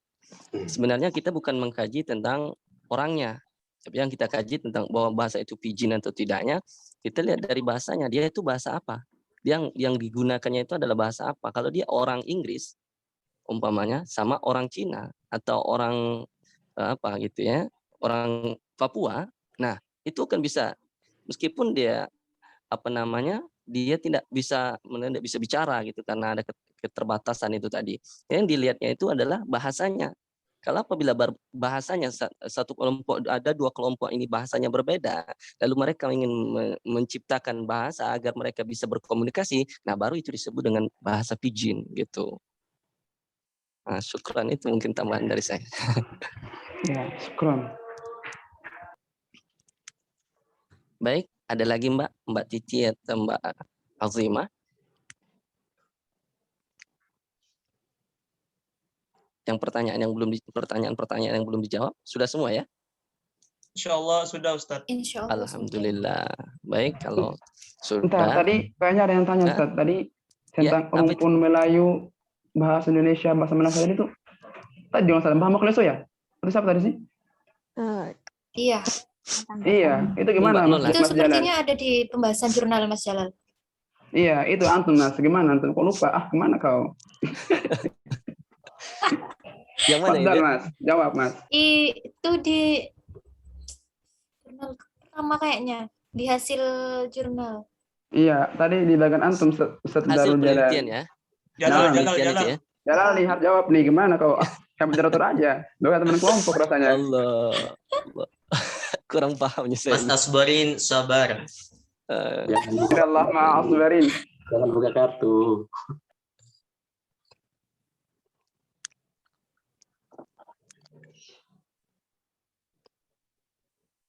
Mana ya?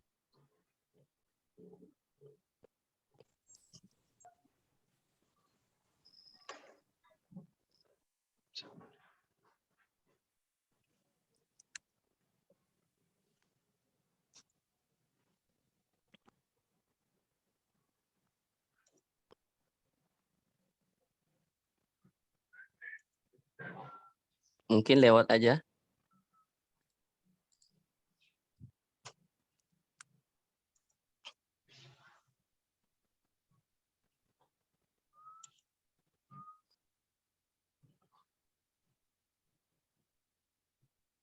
Mungkin dari jurnal yang nomor 2, yang hasil penelitian studi kepustakaan tentang bahasa Indonesia menyatakan bahwa bahasa Indonesia bukanlah bahasa pidgin maupun Kreol, karena tidak ada karakteristik bahasa tersebut.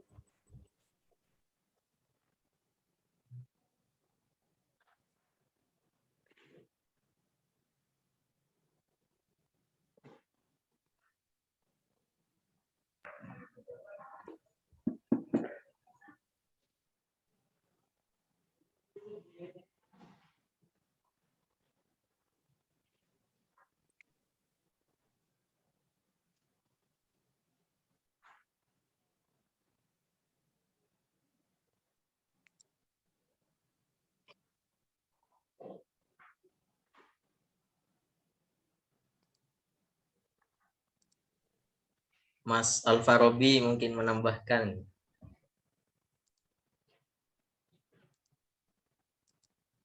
Ya, silakan Mas Farobi.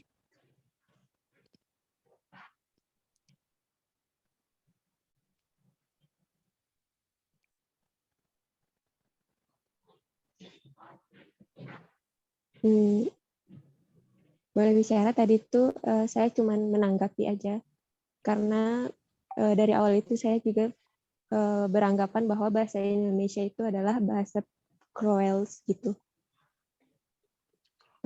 Mengerti tidak? Oh gitu, insya Allah saja. Tapi Masya Allah. ternyata sudah ada penelitian gitu. Tapi ternyata sudah ada penelitian bahwa bahasa Indonesia bukan termasuk bahasa Croel. Tapi kalau kita lihat sekarang, anak-anak Indonesia itu mungkin sebagiannya tuh ada yang tidak memiliki bahasa ibunya itu bukan bahasa daerah, tapi bahasa ibunya adalah bahasa Indonesia itu sendiri gitu. Nah, begitu aja tanggapannya gitu. Karena katanya tadi pidgin itu atau Croel itu tidak memiliki seseorang yang tidak memiliki bahasa ibu, tapi Croelnya sendiri yang akan menjadi bahasa ibu baginya gitu. Mengerti tidak? Oh ya. Iya, Masya Allah. Masya Allah. Sudah, Darul. Nah, Ustaz. Terima kasih. Syukran. Baiklah. Mungkin sudah cukup kita akhiri presentasi kali ini. Kita kembalikan kepada Bapak. Ya, oke, bagus ya. Kelasnya hidup, saya senang. Perlu saya luruskan ya. Yang perbedaan istilah antara pidgin dan kreol, membacanya kreol bukan kreol, bukan kroel ya. Tadi ada yang baca kroel, Lola, kroel karena belum terbiasa. Bacanya pidgin dan kreol. Oh, Nah, kreol. ya, ini begini. Di Indonesia, secara historis ya, di Indonesia itu pernah terjadi interaksi yang bisa menyebabkan munculnya pidgin. Diperhatikan ya pernyataan saya, penjelasan saya. Pernah terjadi di satu tempat, di mana di situ menjadi pusat pertemuan dari beberapa negara ya, yang memungkinkan mereka untuk berkomunikasi satu sama lain itu nggak punya. Nah, di daerah ini, di daerah Kepulauan Riau, dekat Riau sana, di Riau. Dulu pada waktu zaman kerajaan di Indonesia ini, di Riau, itu menjadi tempat jujukan, dari tempat persinggahan awal bagi negara-negara Barat, baik itu Eropa, ya kan, yang banyak Eropa kan, mulai Belanda, Inggris, Portugis itu kan, kalau ke Indonesia mereka pasti akan singgah di Riau. Orang dari Saudi sendiri, ya kan, yang juga perlu ke Indonesia itu juga mampirnya di situ, nggak ada tempat lain. Nah, di Indonesia, di situ, di Riau itu, mereka bertempat tinggal, ada yang sebagian dari mereka itu yang hanya persinggahan, cuman mungkin beberapa bulan, kemudian lanjut perjalanan ke arah timur Indonesia sampai daerah Ambon, ya. Itu kan, makanya kemudian di Ambon itu banyak penduduk Kristianinya karena juga pengaruh dari perjalanan orang-orang Eropa itu. Ambon kan banyak orang Kristennya, termasuk Papua. Karena memang dulu ceritanya begitu. Lah sebagian besar banyak yang juga ada yang menetap di Riau. Nah pada waktu mereka bertemu, ya satu negara dengan negara lain, nggak cuma dua, lebih dari dua itu bertemu bersama. Mereka tidak saling bisa menyampaikan gagasannya, menyampaikan apa maunya dengan orang lain yang beda bahasa. Kemudian mereka menyepakati adanya istilah yang dipakai untuk komunikasi. Ya, dipakai akhirnya istilah baru yang mereka sepakati itu, ya, kemudian mereka bisa berkomunikasi. Itu disebut dengan bahasa pidgin. Itu yang dimaksud tidak memiliki mother tongue, jadi tidak memiliki bahasa ibu. Betul-betul baru. Nah, kemudian jika kemudian anak-anaknya, orang-orang yang berbicara Kriol itu lahir, kemudian besar, mereka nggak lagi mengucapkan bahasa pidgin, melainkan Kriol. Jadi sebetulnya antara pidgin dan Kriol itu sama. Yang beda hanya penggunanya. Kalau pidgin yang menggunakan bapak ibunya, Kalau Kreol yang menggunakan anak turunnya, itu Kreol. Bisa difahami sampai di sini ya? Bisa, Ustaz, Masya Allah. Masya Allah. Nah, kemudian di Indonesia berarti pernah ada, yaitu di Riau. Persoalannya sekarang, ini belum ada. Saya mungkin saya kurang baca, tapi saya belum pernah menemukan yang menjelaskan hasil studi lapangan loh ya, yang masuk di jurnal atau apa bentuknya buku gitu, yang menjelaskan sejarah itu belum ada, termasuk orang asing sekalipun belum ada yang menggambarkan bahwa pernah terjadi interaksi banyak negara di Indonesia itu di Riau itu. Meskipun mereka pada waktu ke Riau beda tujuan. Ada yang tujuannya itu memang usaha, perniagaan, dagang. Ada yang tujuannya itu penjajahan. Tapi mereka bertemu di sana. Ada yang beberapa bulan, ya ada beberapa tahun. Kalau bulan mungkin pidgin terlalu pendek waktunya, karena pidgin itu bisa memerlukan tahunan sampai mereka memiliki bahasa baru yang betul-betul baru sama sekali baru itu memerlukan beberapa tahun lah, baru kemudian mereka sepakat bahwa yang ini disebut ini maksudnya itu, nah itu muncul, ya kan? Satu poin ini. Lah, pertanyaan berikutnya tadi ada yang Lola, apakah bahasa Indonesia itu termasuk pidgin atau Kreol?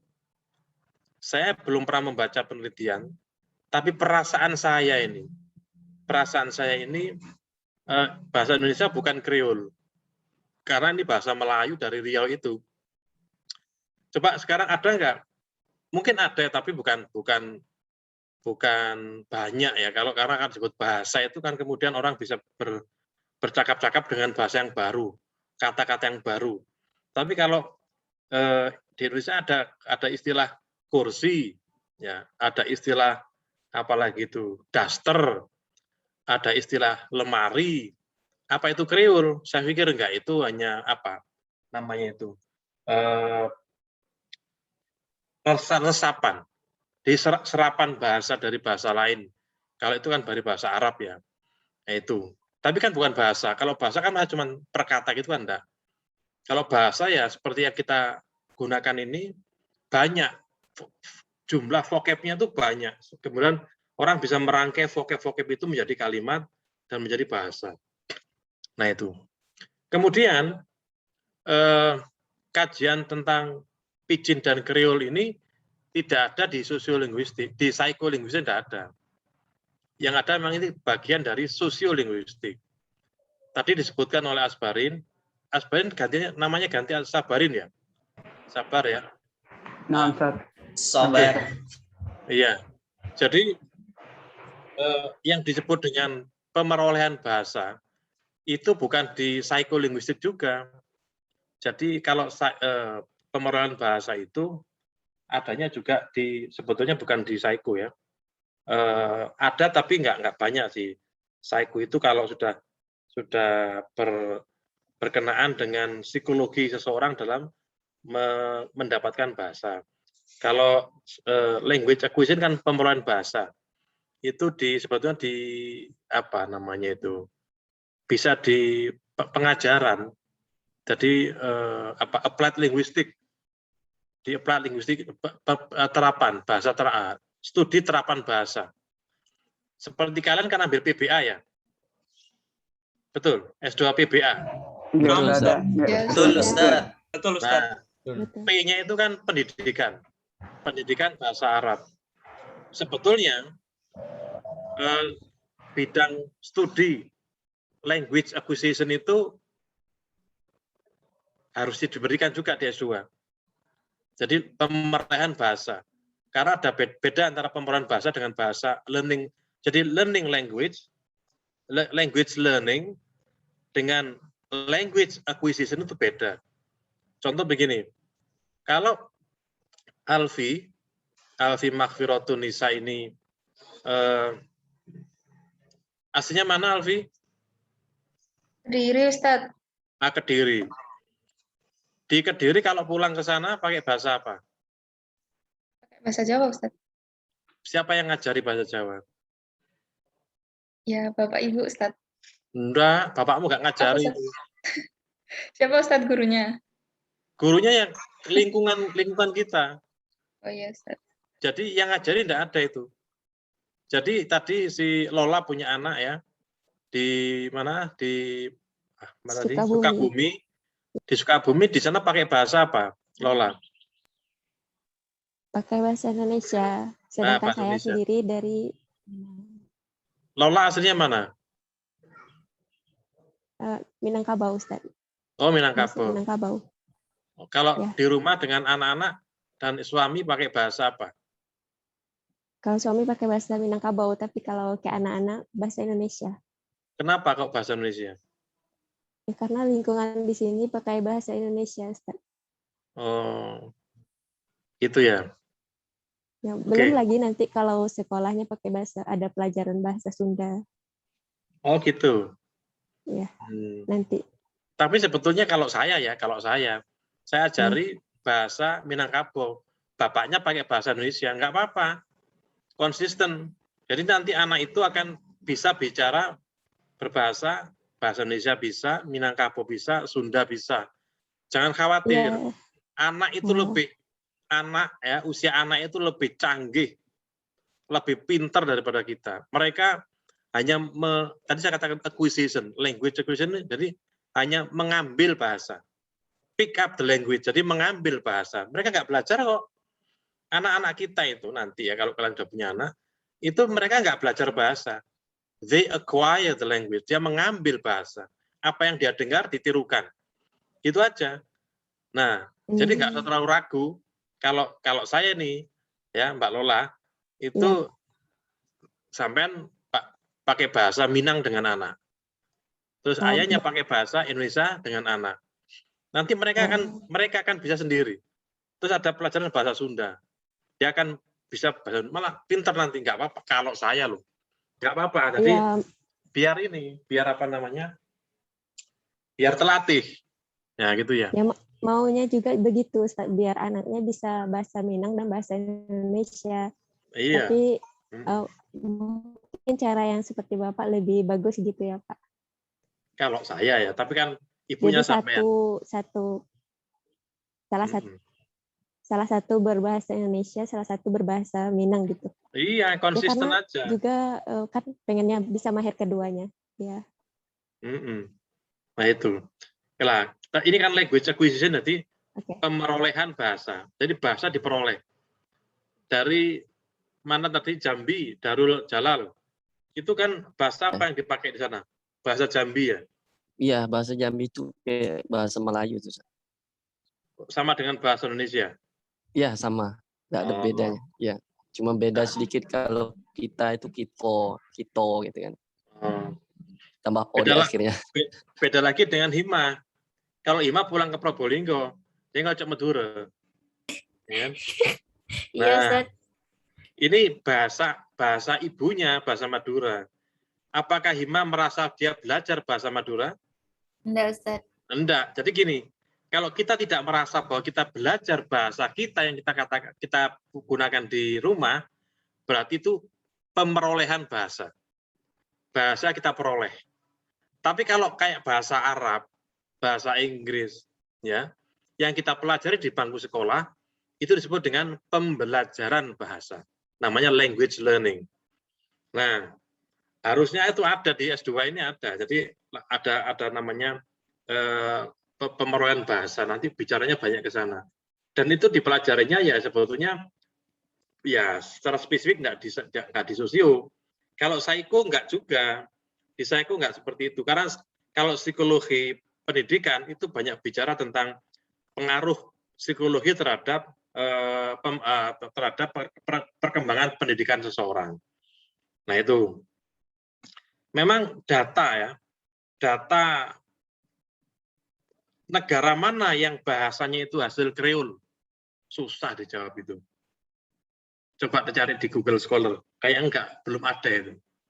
Bahasa mana di dunia ini yang merupakan hasil dari Kreol atau hasil dari Pidgin? Kayaknya belum ada. penelitiannya belum ada. Tapi kalau perasaan saya sini ada. Mungkin yang banyak itu di daerah Eropa sana. Mengapa kok Eropa? Karena di Eropa itu dari negara satu kayak Italia ke mana, misalkan ke Amerika, ke Perancis, ke Inggris, itu hanya satu benua kan gitu. Satu benua saja. Jadi nggak seperti Indonesia dengan Australia. Indonesia kan negara kepulauan. Mau ke sana kemari susah karena terbentang lautan luas di hadapan kita. Renang juga nggak mungkin kan gitu. Nah, kalau di Eropa itu sangat memungkinkan. Kalau kita ke Eropa, mungkin kita nggak kaget loh. Ini kok bahasa ini kok agak asing ya, tapi kok seperti ini ya. Insya Allah terjadi itu. Sayang sekali saya belum punya teman dari Eropa asli sana yang mungkin bisa memberikan contoh ya. Tapi saya rasa ini perasaan bukan penelitian ya. Perasaan saya ada. Gitu. Gitu ya. Halo? Ada pertanyaan silakan. Iya, Ustaz. Ada pertanyaan Ustaz, satu dua? Afwan mau tanya. Ustaz, Afwan mau tanya. Iya, silakan. Hasan. Ini terkait dengan tadi ya, mungkin ini juga ke proses terbentuknya bahasa pidgin. Tadi bahwasanya Ustadz kan bilang juga itu karena memang terjadi kesepakatan. Nah, mungkin yang akan saya tanyakan, kesepakatan itu terjadi dilihat dari hal apanya? Apakah untuk membuat bahasa pidgin itu sendiri yang penting udah kedua belah pihak itu paham atau gimana? Karena kan kalau kita lihat daripada fungsi bahasa itu sendiri kan mampu memahami dan juga bisa memberikan apa ya? Bisa memberikan ekspresi gitu kalau dilihat dari pembahasan yang kemarin. Itu Ustaz pertanyaannya. Apa pertanyaannya?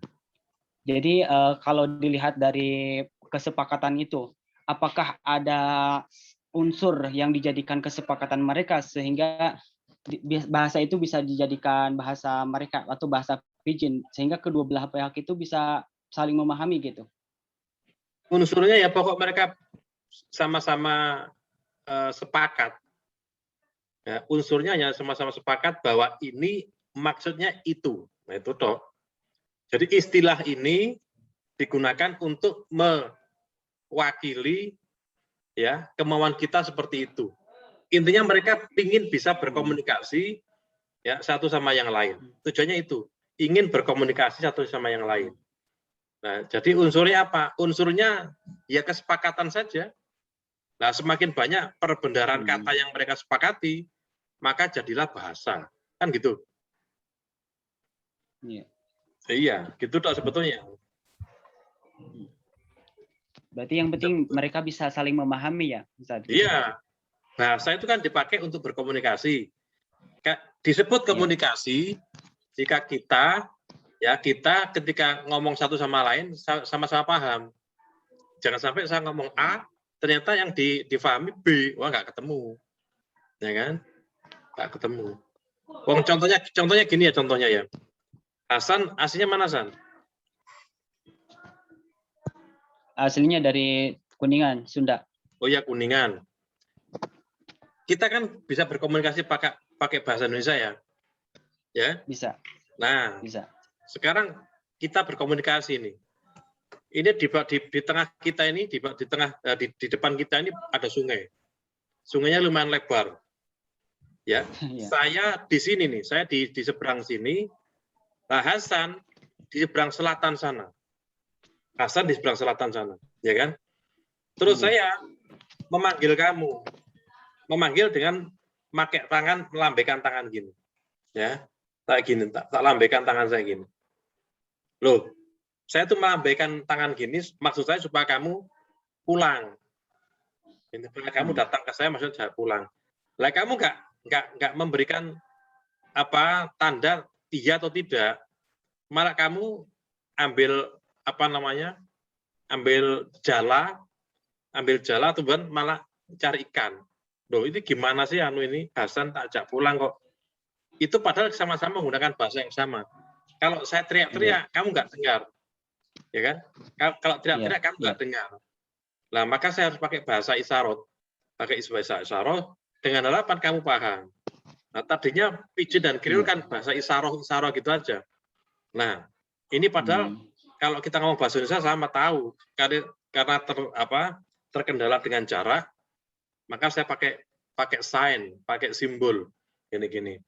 Terus tadinya si Hasan memberikan simbol juga dengan tangannya gini. Wah, gini, gak mau pulang. Oh, terus saya bilang gini. Oh, entah kelihatan atau tidak saya gini-gini tuh. Malah gini-gini terus dia malah ambil jala terus cari ikan. Nah, itu contoh kalau yang namanya komunikasi tidak terbangun dengan baik oleh kedua belah pihak, maka terjadi salah paham. Kan gitu ya? Betul. Iya, Ustaz. Iya, Ustaz. Oke deh, terima kasih. Ustaz. Bagus. Apa Ustaz? Ya, Anda masih silakan. bingung Ustaz. Anda bingung gini, yang psiko dimaksud di mata kuliah kita ini psikologi pendidikan atau psikologi linguistik Ustaz untuk kedepannya nanti?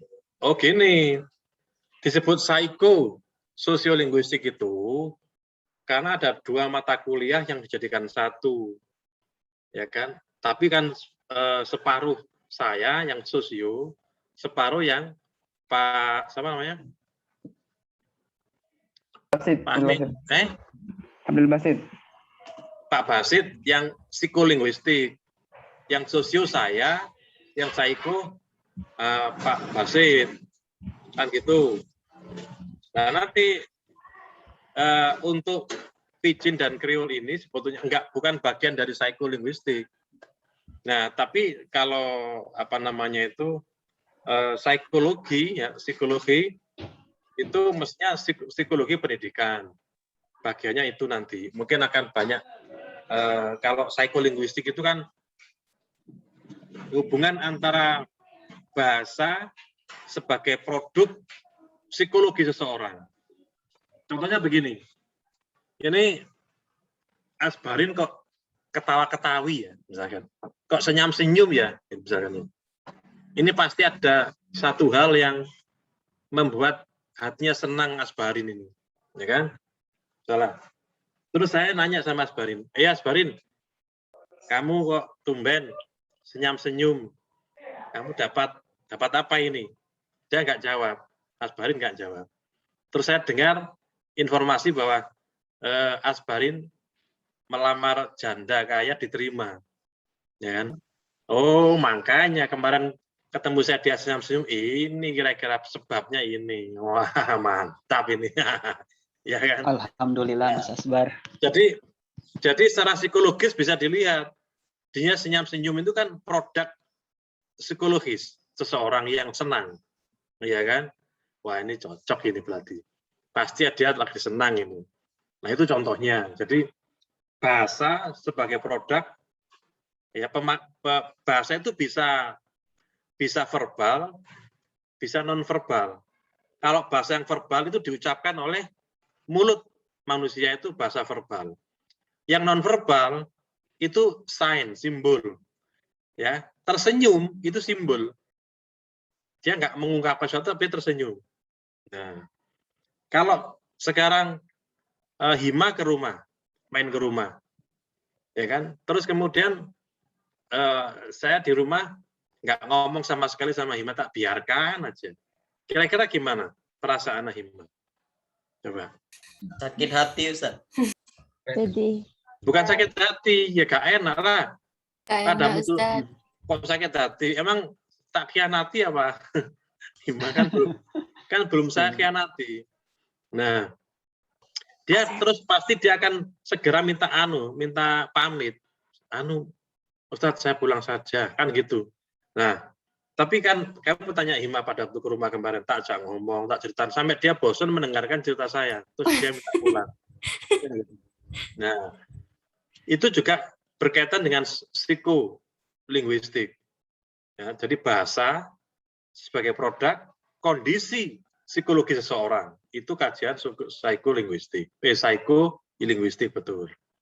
Itu Nah, nanti kalian bisa minta ke Pak ini dosennya lah yang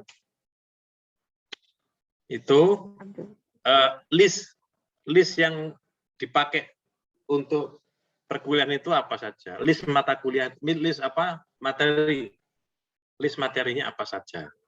Ya kan? Iya, silabusnya. Itu. Mudah-mudahan lancar, barokah, sukses ya. Amin. Amin ya rabbal alamin. Amin. Pak, Oke, thank boleh you very much. bertanya? Ya, silakan. Boleh bertanya tentang vocabulary, Pak?